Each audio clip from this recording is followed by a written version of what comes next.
Hello, everyone, and welcome back to the Addictively Speaking podcast. Today, we're going to be talking about rock bottom.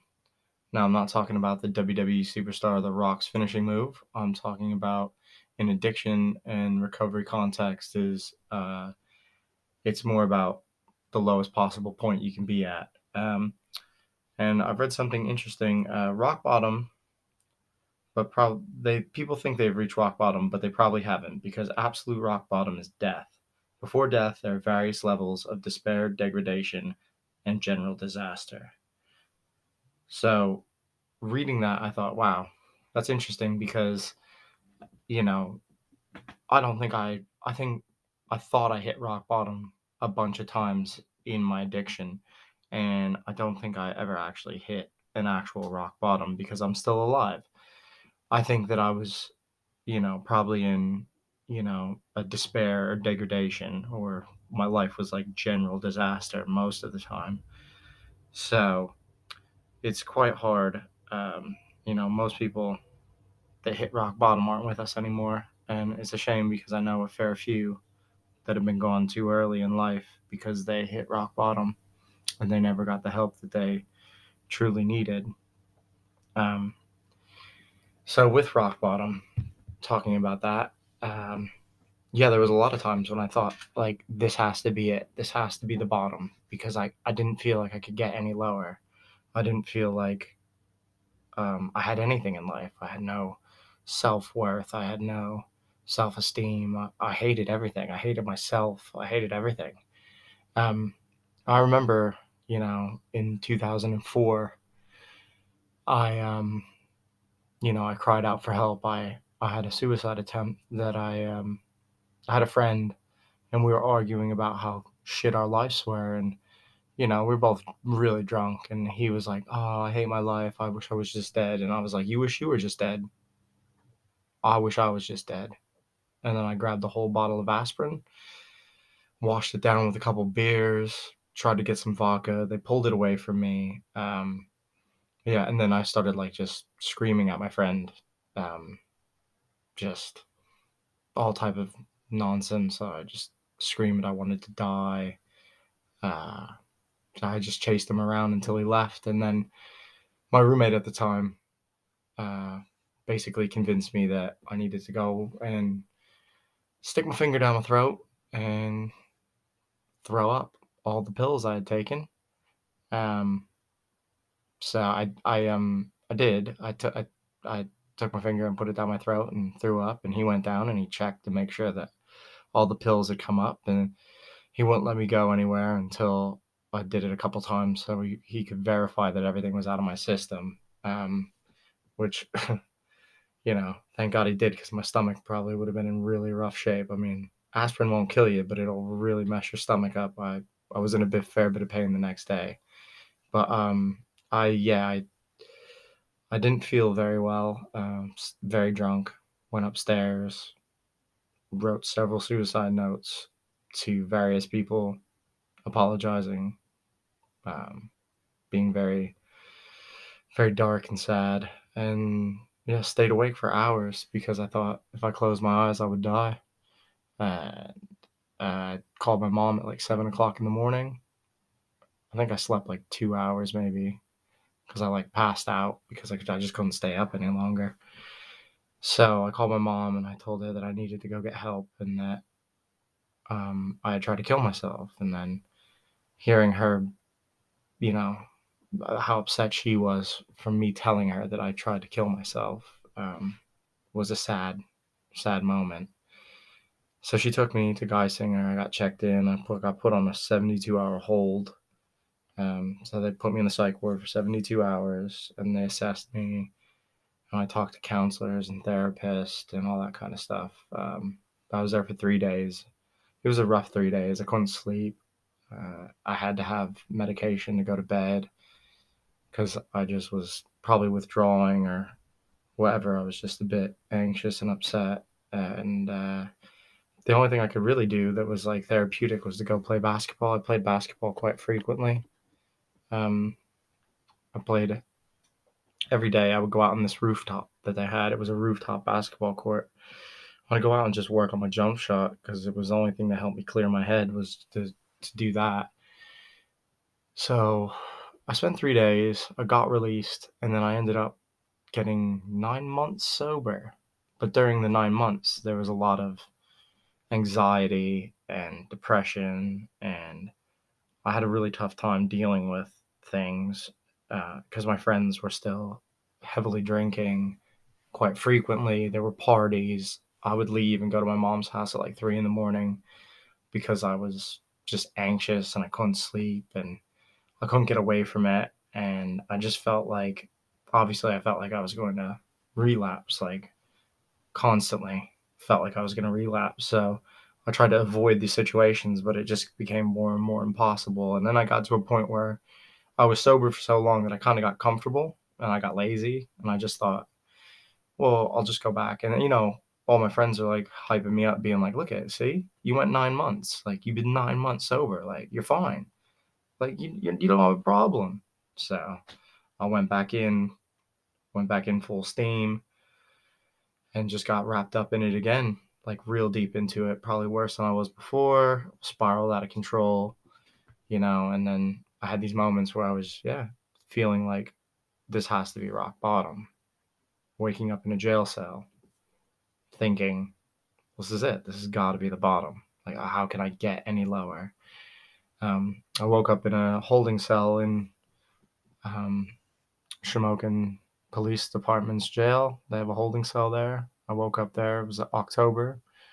I violated my probation. I got into a fight. I was drunk as shit. Um, and I was in there. I remember it, covered in blood, my blood, his blood. Um, and it was just, I felt horrible. I felt really bad. I stayed there all night. They woke me up. They told me it was time to go in front of the magistrate. So I had to go to Sunbury in the police car, covered in my own blood, in a white t-shirt, covered in my own blood all the way down to my belly button. It was something out of like a horror movie. Like I looked like I'd murdered somebody. There was so much blood, but it was basically from my nose being broken. I just jammed my t-shirt up there to try to stop the bleeding. My blood was so thin because I was so drunk, so I was just bleeding everywhere. Um, which it didn't work. I just was covered in blood. So I go in front of the magistrate, and he's like, luckily, nobody knew that I had violated my probation because I would have went straight to jail. But they didn't know. Nobody communicated, and obviously I got off, and they let me home on $5,000 unsecured bail. And then I had another court date for it was like aggravated assault, I think, but I think it eventually got dropped to just disorderly conduct and harassment. But yeah, I remember going home that day, and I had to go back to my parents' house, and my brother had just arrived from California, and I remember coming through the door and being covered in blood still because they would only drop me off at my parents' house. They wouldn't drop me off anywhere else. So I went home and I walked through the door, and I can still remember the look on everybody's face when I walked in the door, just covered in blood and looking like absolute shit. Um, just the the disappointment.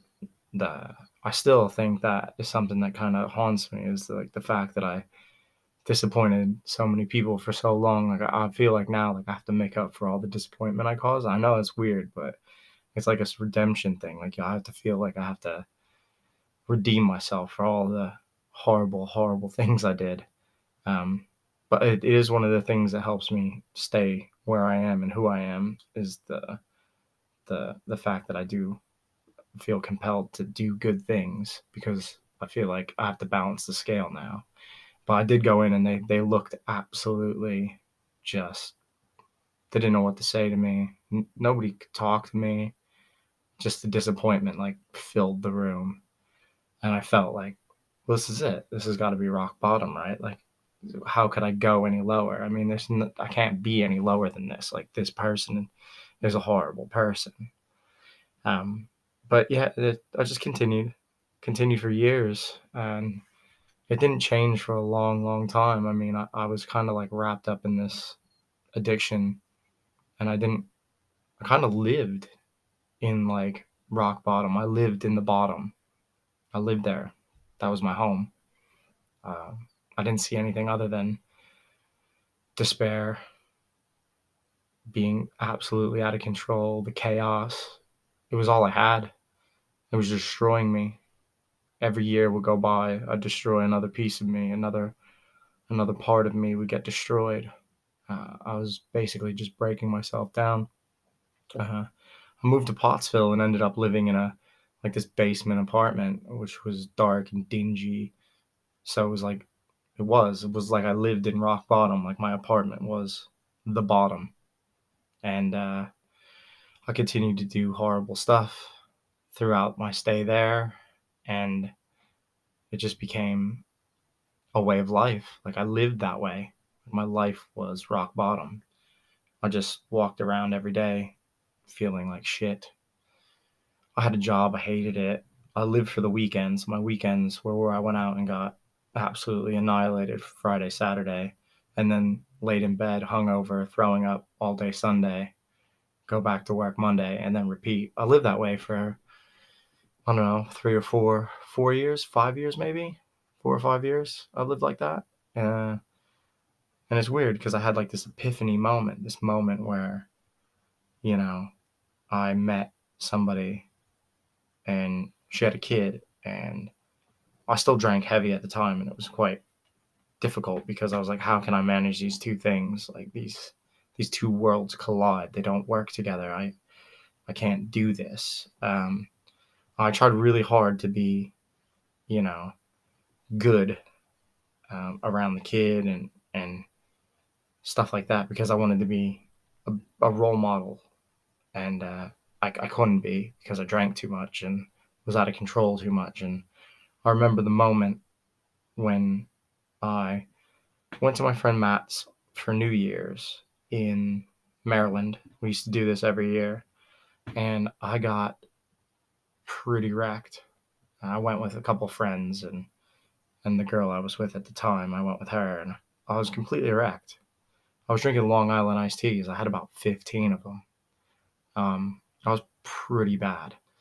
And then when we left, I think I remember I tried to start a fight with somebody, or I was trying to start fights, like purposely trying to start fights.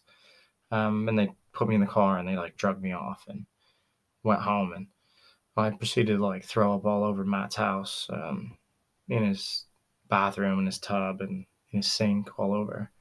And it took a while to get me cleaned up and put in bed and passed out. We were supposed to do stuff the next day, and I was in no shape to do any of it. I couldn't get up, I couldn't go anywhere. I think the whole ride home, 2 hours from Maryland to Pennsylvania, I just stopped like every 45 minutes and threw up out the car because I was just so drunk.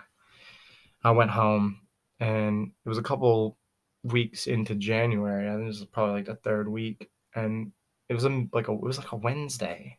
I don't know why it was a Wednesday, and I bought a bottle of rum, and I was at hers, and I was drinking it, and I was like, why am I drinking this at 8 o'clock at night? Like, what am I doing? Like, it's a Wednesday. Like, why am I doing this? And I couldn't give myself an answer on why I was just getting drunk on a Wednesday for no reason.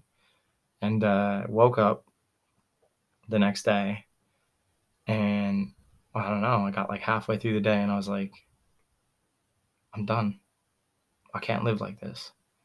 If I ever want to have a family, kids of my own, a house, if I ever want to have a life, a functioning life, like that, I have to stop because, yeah, rock bottom is death.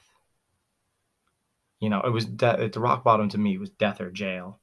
And I kind of was like teetering on the fence of either. I could have ended up in jail on a handful of occasions for things that I did if I would have went any further with fighting and stuff like that. I mean, all it takes is to hit somebody and they hit their head and have a brain hemorrhage and die. You're going away for murder, or manslaughter at least. So yeah, I was kind of like teetering on these things, and it was only a matter of time before something horrible happened, or I got in a car accident because I was driving drunk, or something was going to happen. But I just had this moment where I had this epiphany, and then I was like, yeah, I'm done. No 12 step, no program. I just said I'm going to stop. And then I did. I stopped. And I didn't drink. And I went and told all my friends, hey, I think I'm going to try to get sober. I hope you guys can respect that.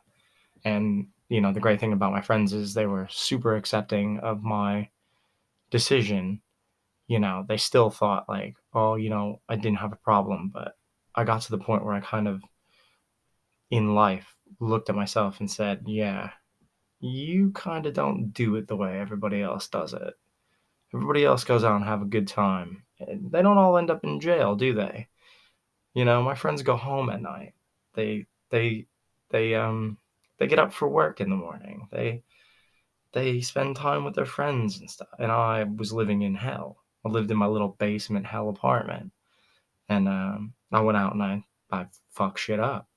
I go out and, you know, punch somebody in the face, or, you know, any one of those things.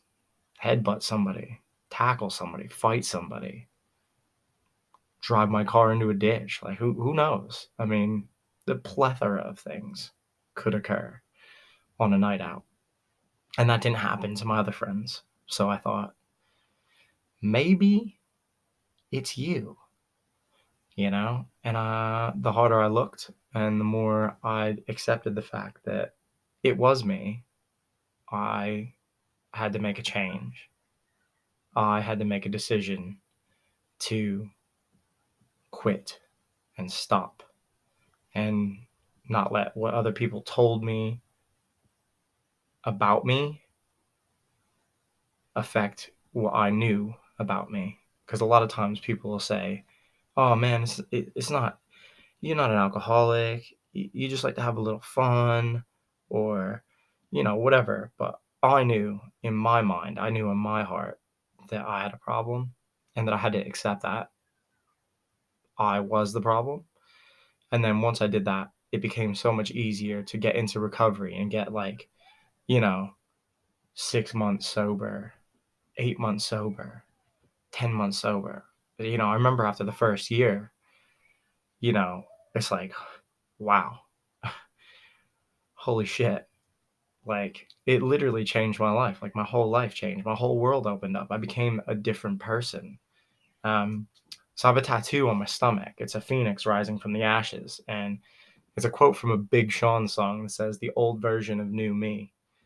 Um, so it's basically what I'd say, what it says is like, I'm still who I was, but I'm new. So it's like, I am who I was in the past. I am the person that I've always been, but it's just a newer version of me. And that was the version that I was going to present to the rest of the world for the rest of my life, is the new version of me. And that's what everybody gets to see today, is the new version, the version that has come out of the shit. I've come out of the basement. I've come out of the rock bottom. I've climbed back up, and I've decided to, help other people make changes and give back and be a better person all around, and be a, a better husband, a better father to my kids, and just to be able to do all these things that I never thought I could do, with like everything in life. There's so many things I never thought I could do because I just never had any hope. I was very hopeless and helpless. And now, I just feel like I can do whatever I want to do. I can do whatever I set my mind to. That's why I started this podcast, because I thought, I got a lot of joy out of giving back when I was in America. I was part of a group called the Skook Recovers, and I really found it beneficial to my recovery to be able to speak my truth, be open about it, be honest about it, um, tell people about the dark stuff, and the stuff that, like in AA, it's all anonymous. It's not they don't go out and they don't speak about these things. And there's nothing against them. It's not a knock because it helps so many people. But I feel like sometimes people, when they hear your truth and they hear your success, and they can kind of like, it kind of resonates with people. It kind of helps lift people up as well. And that's like really like my ultimate goal is this podcast can help somebody or can touch somebody or change somebody's lives, or get them on the path to recovery, or at least have them reach out to somebody and say, hey, you know, I need a little help. I'm struggling, you know, or somebody who's, struggling with addiction, turn them onto the podcast, try to get a hold of me personally, because I'd be willing to help anybody. That's what it's all about, is just helping each other get through the shit, get through life. And that's it. Yeah. So this is the end. We've made it. We've talked about rock bottom. We've come out of rock bottom. Now the only way to go is up.